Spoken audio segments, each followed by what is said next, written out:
Padre Damaso na ayaw niya magsermon sa wikang Kastila at Tagalog. Natanto naman ni Padre Manuel na ang pagbungad na pananalita ni Padre Damaso ay higit na mahusay kaysa sa kanyang pinigkas na sermon kahapon.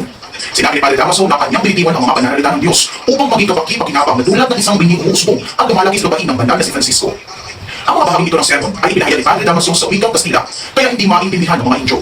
Lumilihis na si Padre Damaso sa sermon niya sapagkat puro na ito panunumpa, sumpa at pagtutumayaw. Pati si Ibarra ay nabalisa, lalo na ng pangiti ng prele ang tungkol sa mga kasalanan hindi namumumpisal na namatay sa bilangguan na walang sakramento sa simbahan. Alam ni Ibarra na siya ang pinapaligdan ng prele kaya nagsawalang kipunan namang siya. Habang isinasagawa ang misa, isang lalaki na lumapit kay Ibarra at nagbabala tungkol sa gagawing pagdiriwang sa paralan. Nakilala ni Ibarra si Elias na kaagad na umalis. Nang sumunod na araw ay ipinakita ng taong dilaw kay Noel Juan ang paggamit ng pagpupus bago ganapin ang pagpapasinaya sa paralan ni Ibarra. Ipinapalaki ng taong dilaw na ang ganitong paraan ay natutunan niya mismo sa nuno ni Ibarra na si Don Saturnino.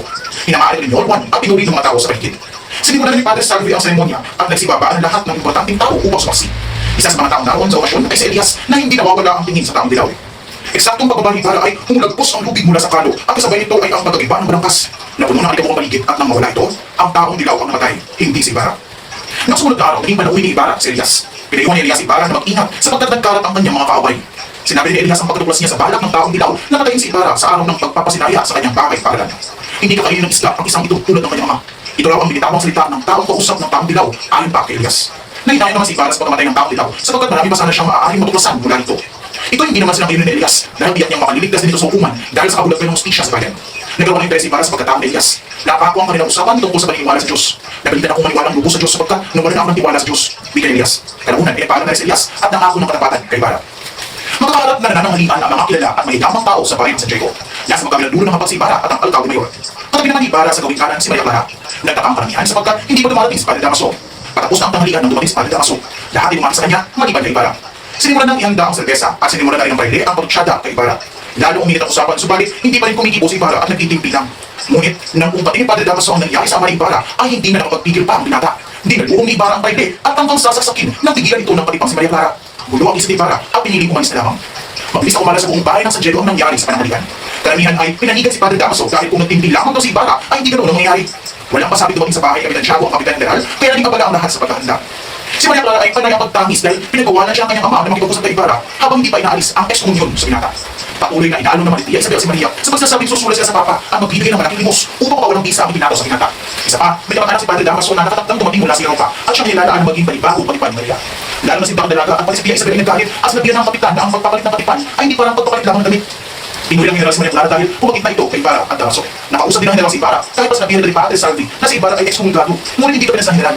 Lumitaw na nakatagpo ni Ibarra ang pamilya ng Kapitan General noong siya nagpunta sa Madrid. Ipinamalas ng General ang paghanga sa katalinuhan ni Ibarra. Ang mga pagtutok at sunod-sunod na pagtunog ng mga kampana ay hudyat ng pagsisimula ng posisyon. Ang lahat ay nitikilan sa magandang pag-awit ni Maria Clara ng Ave Maria Nicolod sa salong ng kanyang sariling piano. Kung nakatigil si Padre Salvi sa ganda ng tinig ni Maria Clara, nakataban naman ang palungkutan si Ibarra. Nadala niya ang mensahe ng tinig na kasi hayuan ng kasintahan. Saglit na napuno ng pagmumuni-muni ni Ibarra nang paalalahanan siya ng Kapitan General tungkol sa imbitasyon nitong makasalo sa pagkain upang pag-usapan ang pagkawala ni Basilio at Crispin. Sa pagdaan ng posisyon, tanging ang tinitirahan lang Alvarez at ito niya konsolasyon ang nakasarang bintana. Mahigpit na pinag-utos Alvarez sa kanyang esposa na huwag itong lalabas. Ikinahihiya niya ang amoy at bagoy na pananamit ng asawa. Narinig nito niya konsolasyon ang aming si Sisa. Inutusan ng doon niya ang buwan si Sibila, papanikin ito. Inutusan niya si Sisa na kumanta. Ngunit hindi agad ito sumunod. Dahilan kung kaya ang lahat ng galit niya sa asawa ay ibinuhos niya sa kaawa-awang si Sisa. Sa inis ng doon niya ay inutusan niya ang buwan si Sibila na pakantayin si Sisa. Muli niya inutusan si Sisa na sumayaw ngunit hindi ito sumunod. Nagalit muli ang doon niya at pinaglalati ko si Sisa. Nagalit ang Alvarez sa makita ang mangyayari nito. Inutusan Alvarez sa isang kawat na galitan, pagkainin at muli ang mga sugat nito dahil bukas ay ihahatin si Sisa kay Ibarra. Alas 10 ng gabi nang magsimula ang lula. Pinamumuno nito ang Filipo ang lula dahil abala sa pagsusugal ng alkalde ng mga gabi yun. Nasa ikalawang bahagi na ng lula nang dumating si Crisostomo Ibarra at agad tumapig kay Maria Clara. Nang makita ni Padre Salvi na masaya nag-uusap ang pagkasintahan, agad itong tumungong at nakipagkumprontasyon kay Don Filipo. Ngunit sa si Ibarra may pinakamalang kabulol kung kaya hindi ito maaaring palisin. Dahil hindi napalis si Ibarra, si Padre Salvi na lang umalis kasama ng ibang pari. Ilang sandali pa umalis na si Ibarra sa lula dahil sa kahihiyan ito.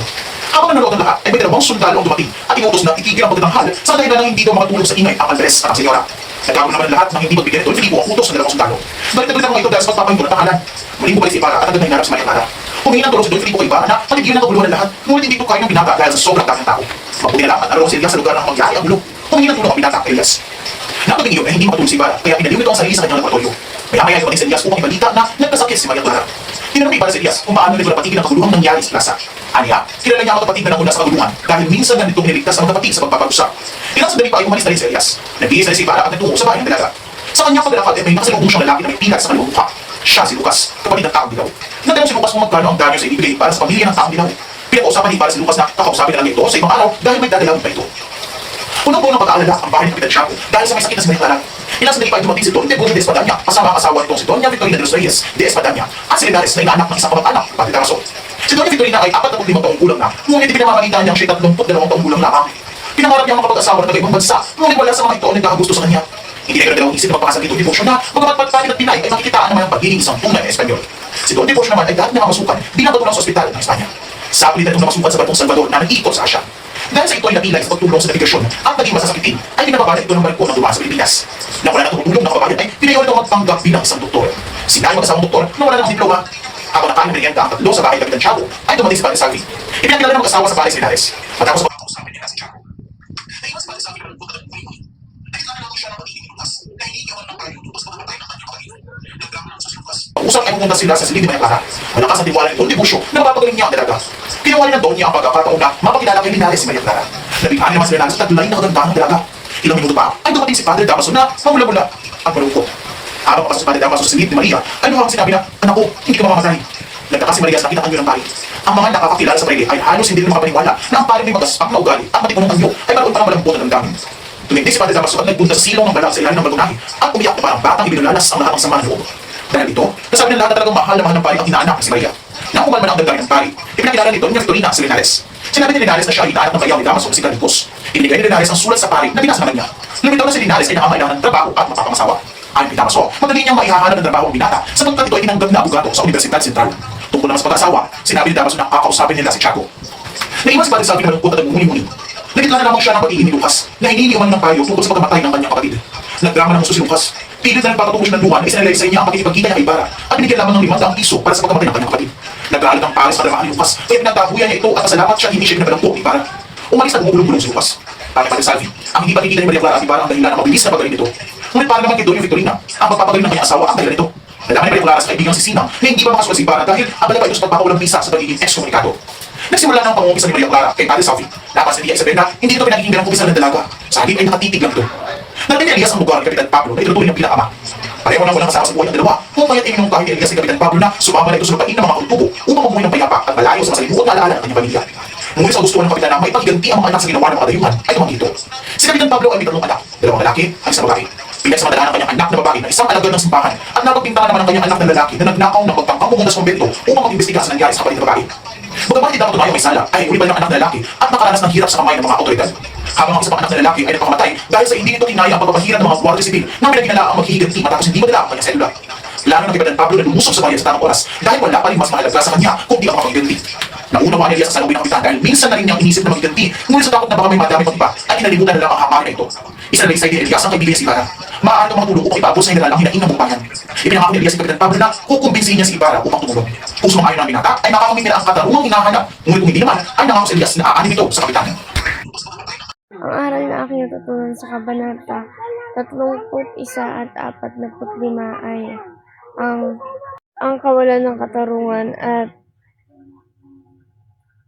pagiging mapanlinlang ng mga praile. Dahil makikita natin sa kabanatang ito na nagsermon si Padre Damaso, ngunit ang kanyang ginamit na lingwahe ay Espanyol at hindi ito naiintindihan ng idyo o mga Pilipino. Nagpakita ito ng kanyang pagiging mapagmataas at kanyang kawalan paggalang sa mga Pilipino. Pangalawa naman ang pagsasanib-pwersa ni Elias at ni Ibarra at nagpapakita ito na mag-alay ng kanilang buhay para sa bayan at nagnanais ng pagbabago para sa mga Pilipino. At ang panghuli ang gagawin lahat ni Maria Clara para lang matulungan si Ibarra at ng mga mahal niya sa buhay. Yun lamang po.